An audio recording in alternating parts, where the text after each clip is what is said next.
Ready 1 2 3 ভাবির পায়ে জিতছি সবাই। কি বললে হয়নি, আবার জোরে হবে, শুনতে পাইনি। কথা শেষ করার পরে সবাই একসাথে জোরে। আচ্ছা রেডি 1 2 3 ভাবির পায়ে জিতছি। একে একে সবাই এসেছে স্মৃতির বিয়েতে, কতই না মজা করছে, অনেক বেশি আনন্দ করছে। শুধুমাত্র একটা মানুষই বাকি রয়েছে, সে হলো ফারহানা বিথি, যাকে কিনা একবারও দেখা যায়নি স্মৃতির হাবিলে।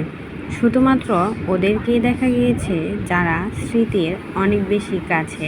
একটা সময় ফারহানা বিথিও ছিল স্মৃতির অনেক বেশি কাছে, তবে হঠাৎ করে দুই বান্ধবীর মাঝে বেশ ঝামেলা হওয়ার কারণেই কিন্তু আজকে তারা এতটা দূরে রয়েছে দুই বান্ধবী।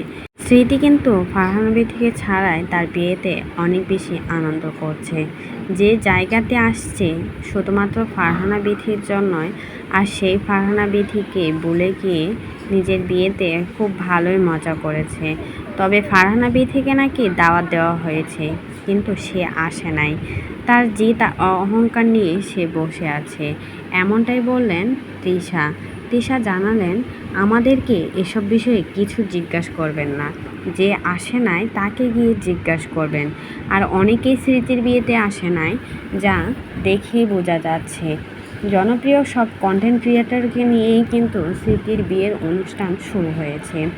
তবে আজকে মাত্র ছিল হোলি খেলা, আরও তো অনেক বেশি অনুষ্ঠান রয়েছে, যা দেখা যাবে ফারহানা বিথি আদৌ কি আসে নাকি নেই।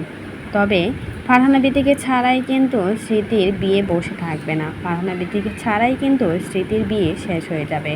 তবে ফারহানা বিথি এখন পর্যন্ত আসে নাই, এই নিয়ে স্মৃতিকে অনেক কথা শুনতে হচ্ছে। সবাই তো বলছে যার জন্য আজকে পাপ্পিকে পেয়েছেন তাকেই ভুলে গেলেন।